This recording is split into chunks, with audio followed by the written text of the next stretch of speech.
अब software engineering के ऊपर है, यहाँ से लेकर यहाँ तक। ठीक है, सो सॉफ्टवेयर इंजीनियरिंग क्या होती है, उसकी डेफिनेशन क्या है, उसकी जरूरत क्या है, उसकी नीड क्या है, ये आज हम करेंगे अभी। ठीक है, so let us start. Let me share my presentation and I hope everything is okay. Okay, so तो सॉफ्टवेयर इंजीनियरिंग क्या होता है। अभी तक आपने सॉफ्टवेयर के बारे में देखा कि सॉफ्टवेयर क्या होता है। सॉफ्टवेयर के आगे हमने इंजीनियरिंग लगा दी, जैसे आप यहाँ पे देख रहे हो इक्वेशन में सॉफ्टवेयर इंजीनियरिंग दो चीज़ों से बना है, one is called software, second is called engineering. ठीक है, सॉफ्टवेयर आपको पता है, इंजीनियरिंग, इंजीनियरिंग क्या हुआ, एक डिसिप्लिन्ड अप्रोच। ठीक है, एक सिस्टमेटिक अप्रोच है किसी चीज़ को सीखने की, वो बेसिकली इंजीनियरिंग के अंडर आता है। जैसे जो आप अभी यहाँ पे सीख रहे हो, जितने भी सब्जेक्ट्स आप डिप्लोमा में पढ़ रहे हो, वो आप ऐसे भी कोई पढ़ लोगे, मतलब ऑनलाइन भी आप कहीं ना कहीं ऐसे छोटे मोटे कोर्सेज लगा के आप कवर कर सकते हो। बट एक एक तरीका होता है, एक सिस्टम से आप किसी चीज़ को सीखते हो, वो इंजीनियरिंग में आपको सिखाया जाता है। ठीक है, तो सॉफ्टवेयर इंजीनियरिंग अगर आप मार्केट में देखें तो सबसे ज़्यादा जिस जॉब में आपको पैसे मिलेंगे, सैलरी मिलेगी, वो है सॉफ्टवेयर इंजीनियर। सॉफ्टवेयर इंजीनियर क्या करता है, सॉफ्टवेयर को डेवलप करने के लिए वो ज़्यादातर रिस्पॉन्सिबल होते हैं। ठीक है, आए दिन आप सुनते होंगे कि गूगल ने कोई किसी लड़के को हायर किया है कि 1 करोड़ का उसे पैकेज मिला हो। ठीक है, या 42 लाख का पैकेज मिल रहा है, राइट। इस तरह की आपने आए दिन जो है न्यूज़ सुनी होगी। ठीक है, तो 1 करोड़ का क्या मतलब हुआ कि 1 साल में 1 करोड़ रुपए कमाएगा वो बच्चा। 12 से डिवाइड कर लो 1 करोड़ को, राइट, तो उतने वो 1 महीने की उसकी सैलरी है। तो मेरे कहने का क्या मतलब है, दिस इज, मैं आपको जस्ट लालच नहीं दे रहा हूँ, मैं ये आपको बताना चाहता हूँ कि this is the importance of software engineering. Software engineering में सबसे ज़्यादा पैसा मिलता है अगर आप जो है कंप्यूटर इंडस्ट्री में जाते हो तो। ओके, तो सॉफ्टवेयर इंजीनियरिंग क्या होती है बेसिकली, यहाँ पे देखिए, लेट मी ओके, तो इसकी डेफिनेशन देखिए, software engineering is an engineering branch. Okay, ये एक इंजीनियरिंग ब्रांच है associated with development of software product. Software engineering एक इंजीनियरिंग की ब्रांच है जिसमें क्या किया जाता है, वो सॉफ्टवेयर डेवलपमेंट में जो है के साथ एसोसिएटेड होती हैं। और सॉफ्टवेयर कैसे डेवलप करते हैं उसमें, using well defined scientific principles. Well defined हुआ, पहले के बहुत अच्छे तरीके से उनको डिफाइन कर रखा कि ये स्टेप्स हैं। ठीक है, वो well defined. Okay, scientific principles क्या हुए, साइंटिफिक ये प्रिंसिपल्स, ये अपने कॉलेज वाले प्रिंसिपल नहीं, आपने ये देखना ध्यान से देखिए, PAL नहीं है, PLE है इसमें स्पेलिंग। ओके, सो ये हुआ सिद्धांत। कुछ एक साइंटिफिक वैज्ञानिक सिद्धांत रहते हैं, रूल्स रहते हैं, या स्टेप्स रहते हैं, या मेथड रहते हैं, या प्रोसीजर रहते हैं, उसको हम यूज़ करते हैं सॉफ्टवेयर बनाने के लिए। ठीक है, तो सॉफ्टवेयर इंजीनियरिंग क्या हुआ, ये एक इंजीनियरिंग की ब्रांच है जिसमें हम वेल डिफाइंड साइंटिफिक सिद्धांतों को यूज़ करते हैं, मेथड्स को यूज़ करते हैं, प्रोसीजर्स को यूज़ करते हैं, कुछ एक स्टेप्स को फॉलो करते हैं किस काम के लिए, सॉफ्टवेयर को बनाने के लिए, सॉफ्टवेयर की डेवलपमेंट के लिए। और आपको मैंने बताया हुआ कि सॉफ्टवेयर के साथ हमेशा डेवलपमेंट आपने यूज़ करना है, सॉफ्टवेयर के साथ आपने मैन्युफैक्चर वर्ड यूज़ नहीं करना है। ठीक है, okay, so what is the outcome of software engineering. Software engineering अगर आप यूज़ कर रहे हो तो उससे क्या रिजल्ट निकलेगा, what is the outcome, what is the output. Outcome जैसे आगे लिखा है, the outcome of software engineering is an efficient and reliable software. दो चीजें इसमें दिखाई गई हैं, कही गई हैं, one is efficient and second is reliable.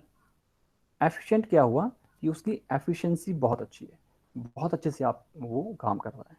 ठीक है, कंप्यूटर के जितने भी रिसोर्सेज हैं, मेमोरी है, प्रोसेसर है, या हार्ड डिस्क है, ठीक है, उनका उनसे अच्छे से ये काम ले रहा है कौन, software, that is called efficient software.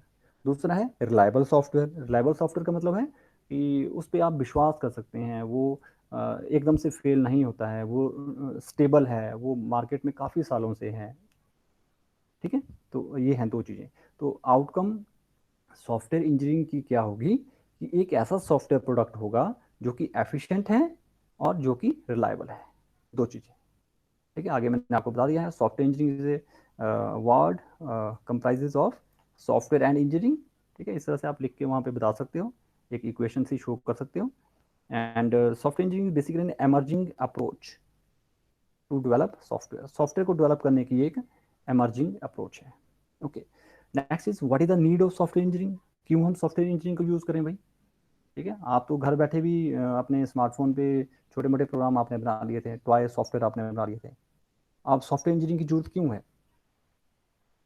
ठीक है, so the need of software engineering arises, क्यों इसकी ज़रूरत हमें महसूस हो रही है सॉफ्टवेयर इंजीनियरिंग की, because higher rate of change in user requirements and environment. दो चीज़ें इसमें, जैसे आपको आप कोई सॉफ्टवेयर बनाया, आपने अपने कस्टमर को दे दिया, ये लो आपका सॉफ्टवेयर, आप मुझे पैसे दो, आपने पैसे ले लिए। अब थोड़े दिनों बाद आपके पास वही कस्टमर आया, उसने कहा कि आपने ना सॉफ्टवेयर में ये वाली फीचर नहीं डाली है। तो आपका कोई ये वाली फीचर तो आपने कही नहीं थी जब आपने बनाने को कहा था। तो उसने कहा ठीक है, मैं आपको थोड़े और पैसे दे रहा हूँ, तो आप इसमें ये वाली फीचर भी डालिए। तो आपने वो पैसे लिए और अपने एम्प्लॉय को कहा कि ये वाली फीचर डाल दो, वो आपने डाल दी। थोड़े टाइम बाद फिर से वो कस्टमर आया कि मुझे ये वाली फीचर भी चाहिए, ये भी चाहिए, ये भी चाहिए। इस तरह मतलब चेंज हो रहा है। ठीक है, यूजर की जो रिक्वायरमेंट है वो चेंज हो रही है। Change in the rate of change in user requirement वो बहुत ज़्यादा होती है। ठीक है, आप खुद ही देखिए, आप जब भी कोई ऐप यूज़ करते हैं, आप बोलते हैं यार ये वाली ऐप अच्छी नहीं है, इससे अच्छी तो वो वाली ऐप है। ठीक है, सर तो गूगल मीट से बताते हैं, जूम में तो बड़ा अच्छा आता है वहाँ पे। ठीक है, या जियो मीट पे बहुत अच्छा आता है, या वेब एक्स पे बहुत अच्छी क्लासेस चल सकती हैं। ठीक है, तो इस तरह से कमियां निकलती हैं, इस तरह से नई नई रिक्वायरमेंट्स यूज़र की एंड से निकल के आती हैं। ओके, तो वो जो है बहुत मतलब टाइम के साथ साथ ये चीज़ें चेंज होती है। और दूसरा क्या है, एनवायरनमेंट भी चेंज हो सकता है on which the software is working. जिस एनवायरनमेंट पे वो आपका सॉफ्टवेयर रन हो रहा है वो भी चेंज हो सकता है। जैसे ये जो गूगल मीट अभी आप यूज़ कर रहे हैं, गूगल क्लासरूम आप यूज़ कर रहे हैं, आप यूज़ कर रहे हैं एंड्रॉयड पे। लेकिन अगर किसी के पास, सॉरी, अगर किसी के पास कोई और स्मार्टफोन है जिसमें एंड्रॉयड नहीं चलता है, ठीक है, आईओएस चलता है, राइट, तो या एप्पल का कोई फ़ोन है आपके पास, राइट, तो उसमें ये वाली ऐप नहीं चलेगी, उनके लिए अलग से ऐप डेवलप करनी पड़ेगी। तो गूगल काफ़ी इंटेलिजेंट है, उसने ये काम पहले ही कर रखा है, आपकी सोच से बहुत ज़्यादा आगे हैं वो। ठीक है, तो उसने ये काम पहले कर रखा है, तो उसमें ये दिक्कत नहीं। जस्ट यहाँ पे ये बताना चाहता हूँ मैं कि सॉफ्टवेयर इंजीनियरिंग की जो जरूरत है क्यों महसूस की गई, क्योंकि यूज़र की जो रिक्वायरमेंट है उसको वो चेंज करता रहता है टाइम के साथ साथ। और दूसरा, जो एनवायरनमेंट है वो भी चेंज हो सकता है कि आपने स्मार्टफोन एक को छोड़ दिया, वो आपने बंद करिए, दूसरे स्मार्टफोन पे चले गए, आप लैपटॉप पे चले गए। ठीक है, तो वो आपका एनवायरनमेंट हुआ बेसिकली। ओके, क्या क्या जरूरत है उसे सिस्टमेटिक फॉर्म में यहाँ पे लिखा हुआ 5 रिक्वायर जरूरत है, जो नीड है सॉरी सॉफ्टवेयर इंजीनियरिंग की जो महसूस की गई है, वो है टू मैनेज लार्ज सॉफ्टवेयर। जैसे मैंने आपको बार बार बताया, जब भी सॉफ्टवेयर इंजीनियरिंग की बात आएगी तो आप बड़े प्रोग्राम की बात करोगे, लार्ज सॉफ्टवेयर। जैसे आप स्मार्टफोन में छोटे छोटे प्रोग्राम बना रहे थे, अगर आप वही सॉरी उसी स्मार्टफोन पे एक ऐसा प्रोग्राम लिखने जा रहे हो जिसमें 100 से ज़्यादा लाइंस हैं, तो आप प्रॉब्लम फेस करोगे। आप इसे ट्राई करिएगा। ठीक है, आपका स्मार्टफोन हैंग हो सकता है, आपका जो आइडियली सॉफ्टवेयर आपने डाला था, ठीक है, वो भी हैंग हो सकता है, कुछ भी प्रॉब्लम वहाँ पे आ सकती है। तो उस तरह के बड़े बड़े सॉफ्टवेयर को मैनेज करने के लिए वी नीड सॉफ्टवेयर इंजीनियरिंग। पहला पॉइंट तो ये है। दूसरा है to for more scalability. Scalability क्या हुआ, ठीक है, आपने एक प्रोग्राम बनाया, ठीक है, फैक्टोरियल ऑफ ए नंबर के लिए, जो कि आपके स्मार्टफोन पे ठीक चल रहा है। आपने वो इंटरनेट पे डाल दिया और सभी ने वो प्रोग्राम डाउनलोड किया, अलग अलग स्मार्टफोन पे वो या लैपटॉप पे या मशीन पे वो वाला प्रोग्राम रन किया गया, तो वहाँ पे फेल लग गया उन्हें। ठीक है, तो स्केलेबिलिटी का यहाँ पे क्या मतलब है कि अगर एक छोटा सा प्रोग्राम आपके एंड पे आपके एक पर्टिकुलर एनवायरनमेंट में रन हो रहा है, वही प्रोग्राम आपने बड़ा करके कैसे सभी यूज़र पे चलवाना है, मल्टीपल यूज़र एक साथ उसे कैसे रन करने हैं, स्केल अप हुआ, बड़ा करना बेसिकली। एक बड़े एंगल से अगर आप इसे देखें तो वहाँ पे स्केलेबिलिटी आपको नजर आएगी। ठीक है, तो सिंपल जो ट्रेडिशनल जो तरीके रहते हैं उनके थ्रू अगर आप सॉफ्टवेयर डिज़ाइन करोगे तो वहाँ पे स्केलेबिलिटी का इशू रहता है। तो अगर आपने ऐसा प्रोग्राम बनाना है जो कि स्केलेबल हो, ठीक है, तो वहाँ पे आपको सॉफ्टवेयर इंजीनियरिंग यूज़ करना ही होगा। Third is cost management. Cost management क्या हुआ? देखिए, जब भी कोई सॉफ्टवेयर डेवलप होता है तो उसकी कुछ एक कीमत होती है, मतलब उसका कुछ कॉस्ट एनालिसिस होता है, जो कि हम चैप्टर 3 या 4 में आएगा ये, कि कैसे उसकी कॉस्ट हम निकालते हैं कि कितने का है ये सॉफ्टवेयर, या उसके बनाने के लिए कितना एफर्ट आपको पुट करने पड़े। कॉस्ट मैनेजमेंट, अगर आपने सॉफ्टवेयर की कॉस्ट को कम रखना है तो आपको सॉफ्टवेयर इंजीनियरिंग यूज़ करना ही होगा। अगर आप ट्रेडिशनल तरीक़ों से सॉफ्टवेयर को बना रहे हैं, जैसे आप स्मार्टफोन की बात करते हैं, राइट, या लैब में कंप्यूटर जो उनकी बात करते हैं, वहाँ पे आप सॉफ्टवेयर बना रहे हो, तो वहाँ पे जो सॉफ्टवेयर डेवलप हो जाएगा लेकिन उसकी जो कॉस्ट होगी बहुत हाई होगी। हमें ऐसा सॉफ्टवेयर चाहिए जो कि कम कीमत में मार्केट में लॉन्च हो, तभी वो हिट होगा। Fourth, to manage dynamic nature of software. ठीक है, ये मैंने आपको बता दिया कि यूज़र की रिक्वायरमेंट चेंज होती रहती है, वो डायनेमिक है। डायनेमिक, देखिए दो चीज़ें होती हैं, one is static, second is dynamic. Static means जो था वो कल भी रहेगा, परसों भी रहेगा, एज इट इज़, कोई इसमें चेंज नहीं है, स्टैटिक फिक्स है वो। मेरा डायनेमिक मीन्स वो चेंज हो सकता है। ठीक है, तो सॉफ्टवेयर की जो नेचर होती है वो डायनेमिक रहती है ड्यू टू मैनी रीज़न, या यूज़र की रिक्वायरमेंट पे डिपेंड करता है, या कई तरह के एनवायरनमेंट से आप उसको के अंदर आप उसको रन करते हैं, तब वो चेंज हो सकता है। कई तरह के बग्स आते हैं, कई तरह के वायरसेस आते हैं। ठीक है, तो इन सभी चीज़ों से डील करने के लिए you have to manage, you have to use software engineering. वो क्या काम करेगी? सॉफ्टवेयर इंजीनियरिंग मैनेज करेगी डायनेमिक नेचर ऑफ सॉफ्टवेयर को। लास्ट जो पॉइंट है, that deals about the quality of the software. ठीक है, क्या क्वालिटी, किस क्वालिटी का आपने सॉफ्टवेयर बनाया हुआ है, क्वालिटी मैनेजमेंट के ऊपर। अगर आपने बेटर क्वालिटी के सॉफ्टवेयर डिज़ाइन करने हैं तो you have to use software engineering principles, that's it. ठीक है, तो वन बाय वन इनके बारे में यहाँ पे देखिए। तो फर्स्ट इज लार्ज सॉफ्टवेयर, यानी कि ये वाला point, to manage large software. तो क्या होगा, जैसे मैंने आपको पहले बताया, यहाँ पे एग्जाम्पल भी लिखा हुआ, अगर आपने एक घर बनाना है वो टफ है, लेकिन अगर आपने एक दीवार बनानी है वो ईजी है। ठीक है, it is easier to build a wall, एक दीवार बनाना आसान है, देन टू अ हाउस और बिल्डिंग। ठीक है, उसी तरह से जैसे जैसे सॉफ्टवेयर का साइज बढ़ता है, as the size of the software become large. ठीक है, तो इंजीनियरिंग, आपको सॉफ्टवेयर इंजीनियरिंग अप्लाई करनी ही होगी for to manage that large software. ठीक है, पहला पॉइंट तो ये। दूसरा स्केलेबिलिटी का, जैसे मैंने आपको बताया, अगर आप अगर आप ट्रेडिशनल मेथड को यूज़ करते हैं, ठीक है, जिस तरीके से अभी तक आपने सॉफ्टवेयर डेवलप किए थे या छोटे छोटे प्रोग्राम लिखे थे, उस तरीके से अगर आप प्रोग्राम बनाते हो तो मैं आपको साफ बताना चाहूँगा कि वो स्केलेबल प्रोग्राम नहीं होते हैं। ठीक है, तो उसमें अगर आपने कुछ चेंजेस लानी हो तो आप क्या करेंगे, यार चेंज करना तो बहुत डिफिकल्ट है, चलो मैं नया प्रोग्राम ही लिखता हूँ, नया प्रोग्राम ही बनाती हूँ। इस तरह से आती है प्रॉब्लम। दैट मीन्स आपका प्रोग्राम वो स्केलेबल नहीं था, इसलिए वहाँ पे वो दिक्कत आई।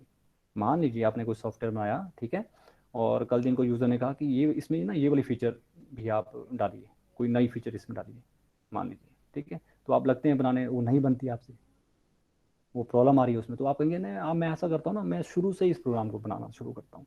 तो वो ऐसा आपने क्यों किया? क्योंकि आपके प्रोग्राम में जो पहले आपने बनाया था वो स्केलेबल नहीं था, स्केलेबिलिटी का उसमें इशू था।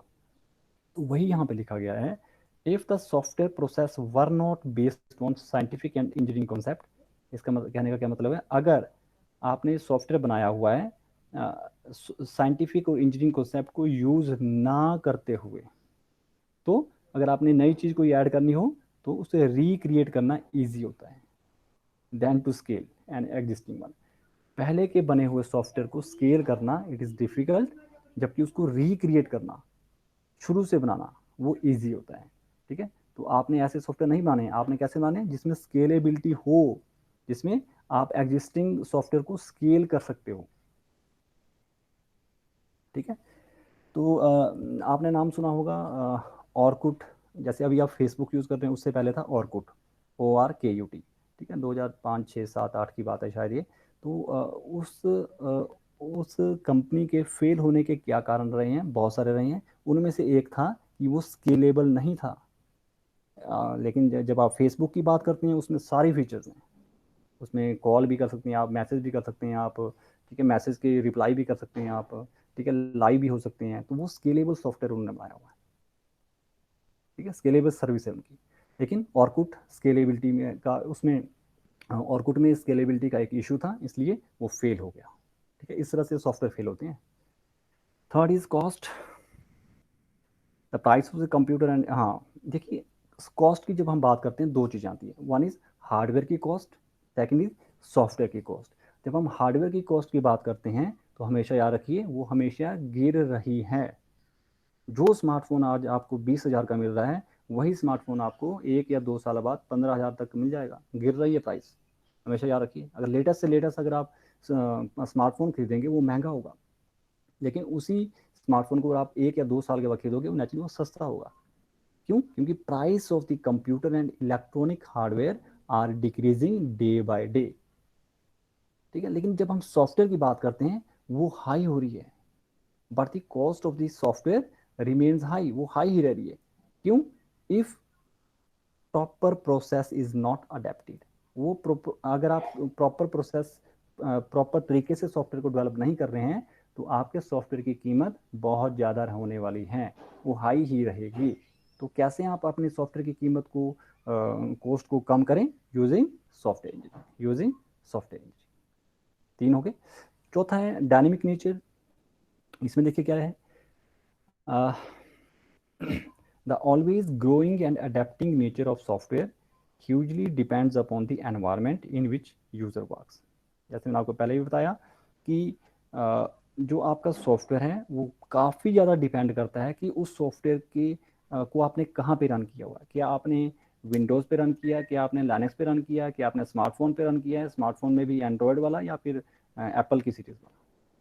ठीक है, बहुत सारे इश्यूज रहते हैं। तो सबसे ज़्यादा इसमें जो समझने वाली बात क्या है, ये चीज़ें होती हैं dynamic, they are dynamic in nature, ये चेंज हो जाती हैं। ठीक है, इसमें क्या है आगे, if the nature of the software is always changing, अगर सॉफ्टवेयर की नेचर बार बार चेंज हो रही है, new enhancement need to be done in existing one. This is where software engineering plays a good role. इसमें पूरे पैराग्राफ में यही समझाने की कोशिश की गई है कि सॉफ्टवेयर की जो रिक्वायरमेंट है, यूज़र की जो रिक्वायरमेंट है, वो चेंज होती रहती है। उन चेंजेस को अगर आपने अपने सॉफ्टवेयर में डायनेमिक तरीके से डालनी है, अच्छे तरीके से डालनी है, तो you have to use software engineering concepts, that's it. ठीक है, इस पैराग्राफ को हम हल्का सा मैं चेंज कर दूंगा, ये थोड़ा आपको समझने में डिफिकल्ट रहा होगा, तो इसे मैं चेंज कर दूंगा, no problem. Last is quality management. At the end of the day क्या डिपेंड करता है कि क्वालिटी क्या आपके सॉफ्टवेयर की, क्या, ठीक है, क्या जिस काम के लिए आप सॉफ्टवेयर को यूज़ कर रहे हैं वो उस काम को अच्छे से कर पा रहा है, एफिशिएंटली कर पा रहा है, क्या वो रिलायबल भी है कि नहीं। तो इन चीज़ों को हम क्वालिटी मैनेजमेंट के अंदर लाते हैं। So better process of software development provide better and quality software product. तो वो सारे के सारे आपको सॉफ्टवेयर इंजीनियरिंग से ही सीखने को मिलेंगे। ठीक है, तो ये 5 चीज़ें हैं जो कि सॉफ्टवेयर इंजीनियरिंग की रिक्वायरमेंट या नीड पे फोकस किए गए हैं। ठीक है, नीड ऑफ सॉफ्टवेयर इंजीनियरिंग। सो बाकी ये हम बाद में करेंगे, दूसरे लेक्चर में करेंगे, एमरजेंस ऑफ सॉफ्टवेयर इंजीनियरिंग। तो up to here if you have any question you can ask. If you have any question, you can unmute and ask. Otherwise, I'm stopping here.